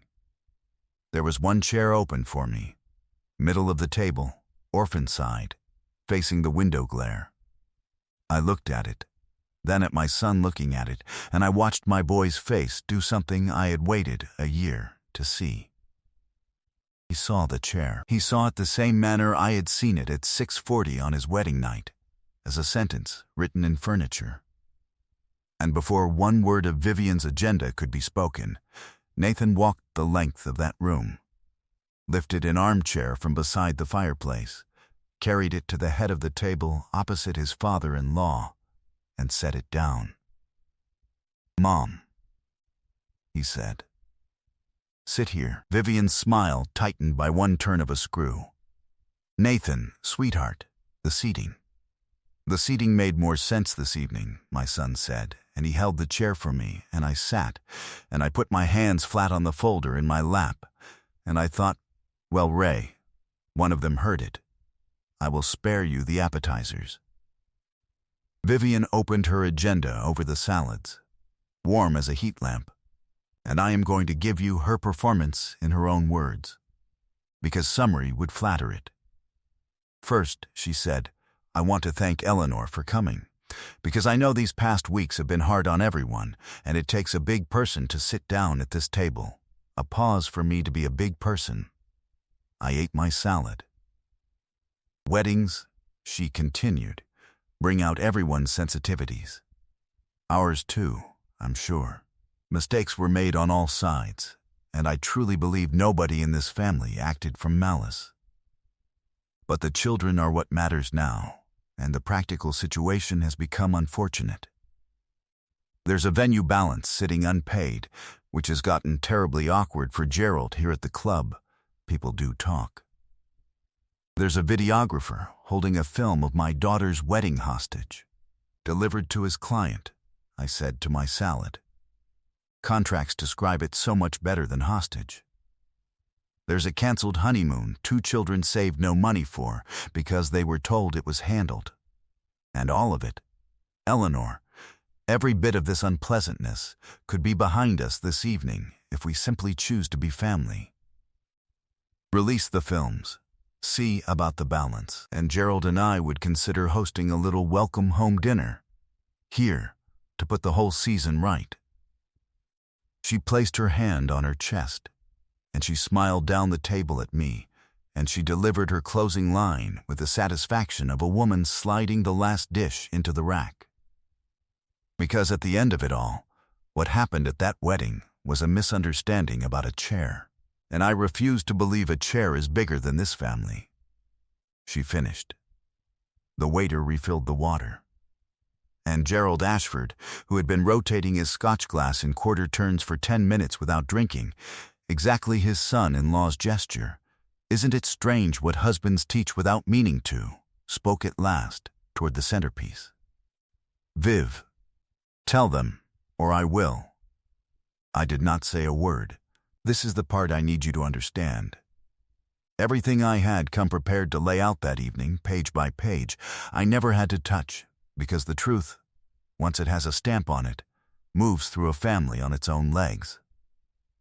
Regina's letter had been sitting in that stone house in Dublin for 2.5 weeks. Gerald had read it 4 times, it turned out, and Gerald, whatever else he was a man at a club, drowning quietly, tired of treading. Tell them what, Gerald? That we didn't pay for any of it. He said it flat, into the tablecloth, and then he lifted his eyes and said it again, louder, to his daughter.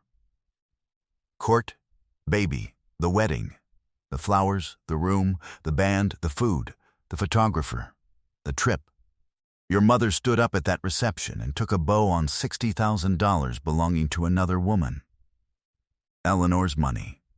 Raymond's insurance money. Do you understand what I'm telling you? A dead man paid for your wedding, and his widow signed every page of it, and we, this family, our contribution was the rehearsal dinner. $1,900.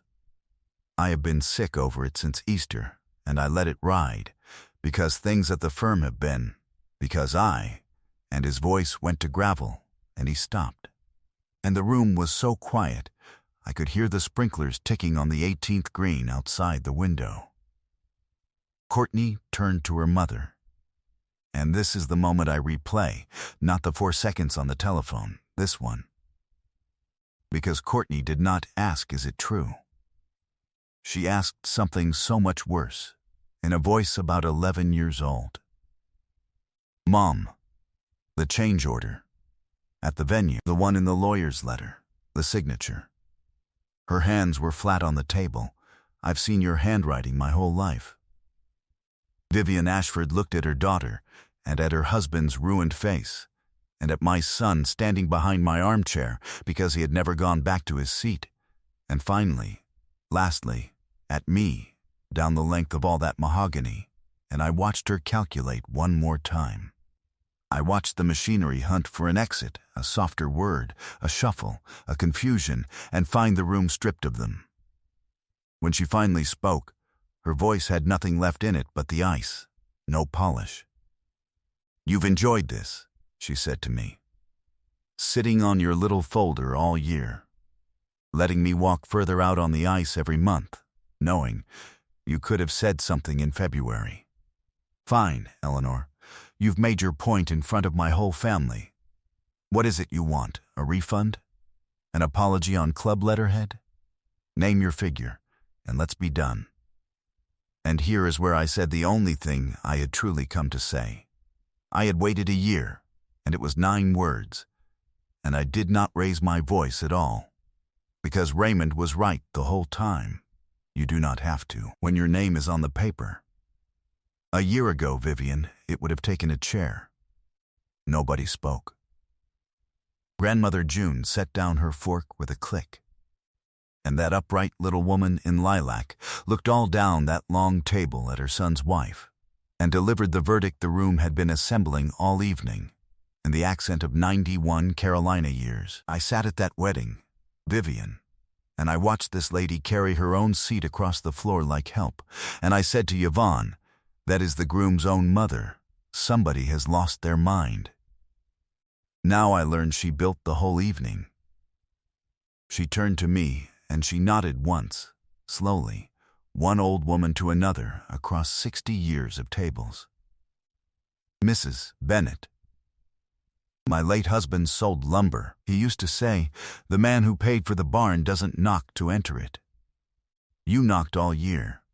Shame on this family. Shame, shame. The word landed in that paneled room like a dropped platter. And no one, not one Ashford, bent to pick it up. Vivian left the room. Not a storm. Vivian does not storm, she rose, placed her napkin beside her plate as though setting down a small animal, said, "I'll have them bring the coffee," and did not come back for 40 minutes. And the strange thing, the thing I could not have predicted from my kitchen table, is that the room she left behind exhaled and became, for 1 hour, a family. Gerald moved down the table and sat across from me and apologized. Clumsily and at length and by name, mine and Raymond's both, and said the balance at the Marbury would be paid by Friday from his own account. And it was. Grandmother June told a story about Gerald at 9 years old returning a stolen peach to a fruit stand in Charlotte, with interest, 1 cent, taped to the peach. And my son sat beside me with his hand over mine on the arm of that chair, saying almost nothing. Which was correct. There are evenings the men should mostly listen. He listened. At the door, while the valet brought cars around, Courtney hugged me and held on longer than balance required, and whispered, "I didn't know, Eleanor. I should have." I look back at the whole year, and I keep finding places where I should have seen it. And I patted her back and told her the truth as gently as it could be told. Which is that yes, she should have, and that the mercy of being young is that the bill for what you failed to notice usually arrives while you still have time to pay it down. But it was the following Saturday morning that this story truly ends, on my front porch, with my son, and no one else on earth present, which is fitting, because that is where it started. A boy and his mother, and a kitchen with pencil marks in the pantry. Nathan came unannounced, in his weekend clothes, carrying 2 coffees from the place on Henderson Road, and we sat on the porch swing his father hung the summer our boy left for college, and for a while he did not try to talk, and neither did I. The maple was full and green. Somebody down the block was mowing. "I keep starting this in my head," he finally said, "and every version sounds like a man asking to be let off. So I'm just going to say the true parts, and you can do whatever you want with them." He set his coffee down on the rail. I saw the seating chart Wednesday night before the wedding. Vivian showed me. She had reasons, balance, June flying in, it sounded. It was easier, Mom, that's the whole confession. It wasn't that I agreed. It's that agreeing was easier, and I was tired, and I told myself you wouldn't mind, and I knew. Standing there in that ballroom when you asked me, I knew you minded, and I ran the math on my own mother, on which woman would cost me less to disappoint. He said that sentence, and then he had to stop and look at the maple for a while. You carried a chair, in front of everyone we know, because your son ran the numbers on you and decided you were the safe one to hurt. And now? I asked. Now I know the numbers were right, he said. That's what kills me, Mom. You were the safe one. You're still the safe one. You took our honeymoon and I'm sitting on your porch drinking your coffee. That's how safe you are. Vivian shuffles a place card, and 200 people get a show. You get erased at your own, at Dad's. And there it broke. Finally, all of it. My grown son with his head down on the porch swing of his father's house, crying the ugly, hiccuping, unphotogenic kind, and I put my hand in his hair the same as I did through every fever of the 1980s, and above his head, I looked out at the street and let him finish. It took a while. Mowers stopped and started. I did not say it was all right. It was not all right, and he was not a boy, and the whole trouble had begun with people saying smooth things over true ones. When he sat up, I handed him the napkin from under my coffee, and I gave him what I had, which was not absolution, and was better. "Thank you," I said. That was true. All of it. Now here is what happens next, and I need you to hear it as terms, sweetheart, not suggestions, because I love you too much to make you guess anymore. 1. The films are yours. I paid the young man his balance yesterday and released them this morning. They're my wedding gift, because your father is in exactly none of those frames, and I want his grandchildren to see what his money built anyway. 2. The money is not a debt. It was a gift when I gave it, and it stays one. I will not spend my 70s as anyone's creditor. But hear me, Nathan. It was the last invisible dollar. Anything I ever give again will have my name said out loud in the same room where it's spent. That is not pettiness. That is the new law of this family, and it is a law your father wrote. Whoever signs the paper holds the pen. 3. Your marriage is yours, and Vivian is your wife's mother forever, and I want no war, and I will attend no more meetings at that club. But I will not be seated by that woman again. At any table where she decides the chairs, assume I am not coming, and know that I am home, perfectly content with the better coffee. And 4. I waited until he was looking at me. Sunday dinner. Every other week. No phones, no Ashfords, no agenda. You bring your wife. I'll make the pot roast. My son looked at me for a long moment, and then he laughed, wet and ruined and real, the first real laugh between us since the pot roast with the ring. "Yes, ma'am," he said, to all 4. He picked his coffee back up, and after a while he nodded at the swing chains above us. He hung this thing crooked. You know that? It's an inch low on my side. 20 years and nobody's ever fixed it. Your father said a porch swing should lean toward the person you love, I said. He hung it crooked on purpose. Nathan looked up at that chain for a long time. "Of course he did," he said. Of course he did. He stayed 2 more hours that morning. Before he left, I finally gave him the little album, his grandparents' faces in another century, and I watched him turn the pages right there on the porch and stop at the photograph of Raymond's mother, the one taken at her own son's wedding, standing beside the punch table in her one good dress, seated nowhere near the front. Family history has a sense of humor sharper than any of us. He looked at that picture a long time. The rest is small stitches, which is what repair honestly looks like at my age.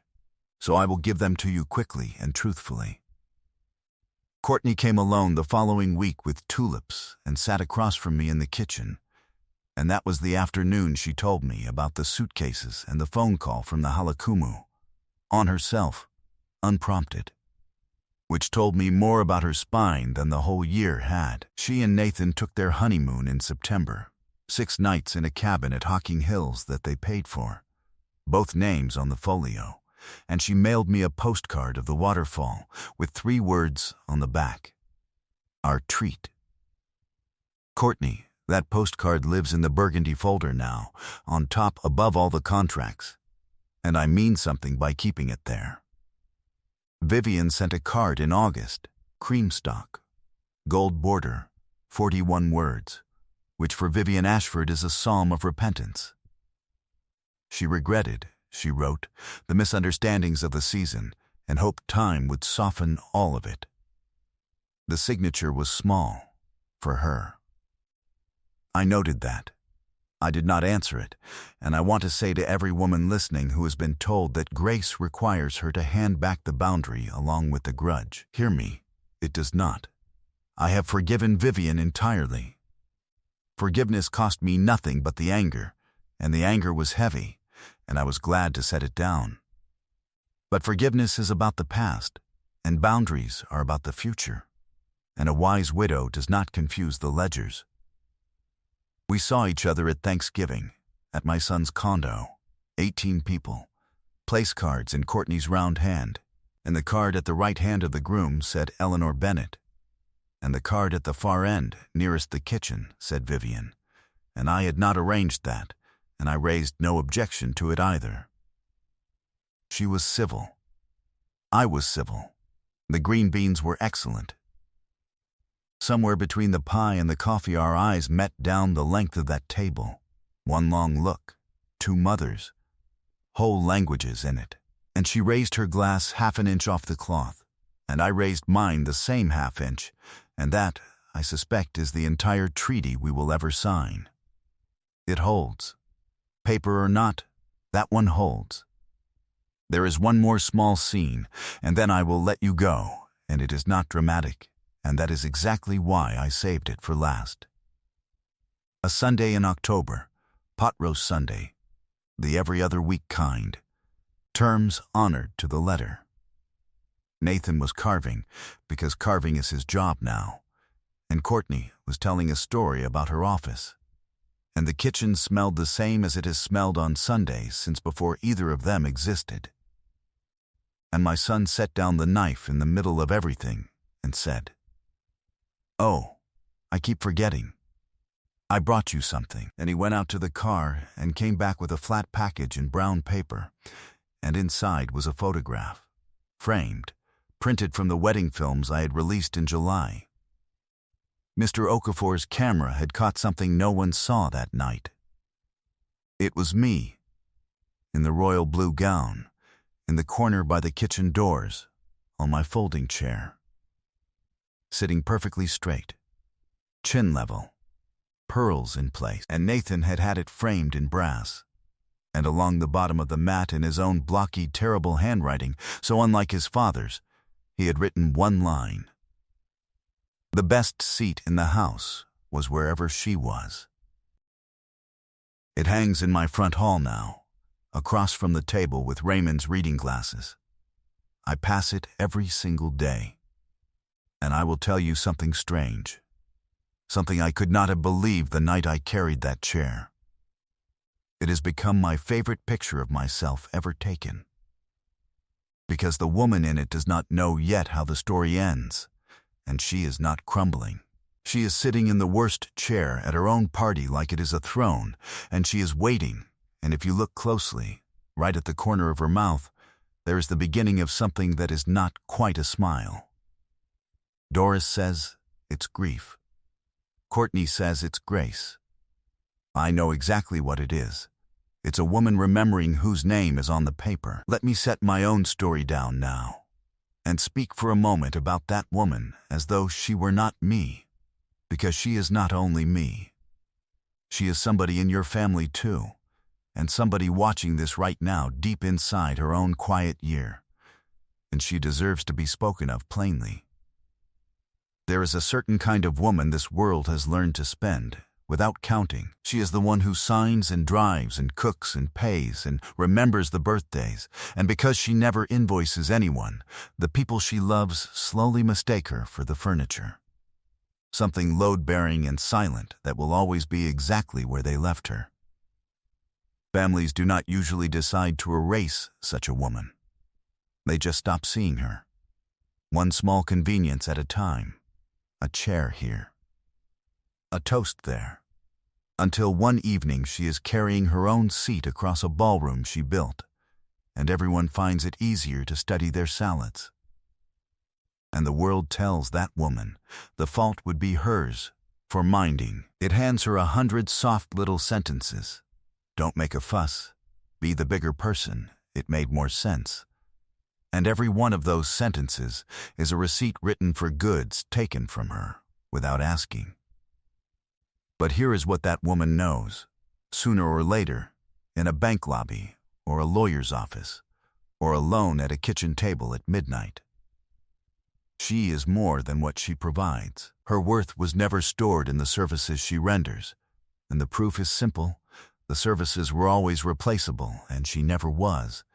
They only pretended it ran in the other direction. And love, real love, does not come with a bill attached, in either direction. Love that has to be purchased with silence is not love. It is rent. And a woman who has buried a good husband knows better than anyone alive that rent is not what she was put on this earth to pay.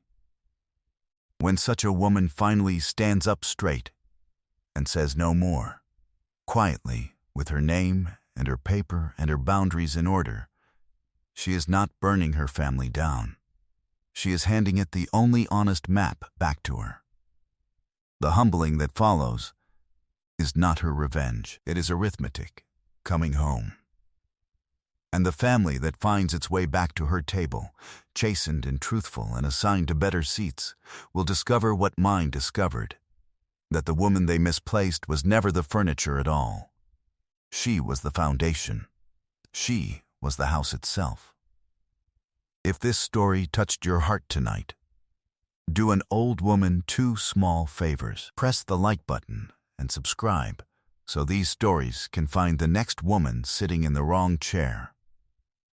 And then come down to the comments, because I truly do read them with my coffee, and tell me two things. First, what would you have done in my place? Would you have stopped those payments? Or found another door I couldn't see? And second, let me know where you're watching from and what time it is there right now. Because there is a whole quiet congregation of us scattered across this world, and I love watching the roll call come in. Be good to each other. Sit where you belong. And good night from Columbus, Ohio.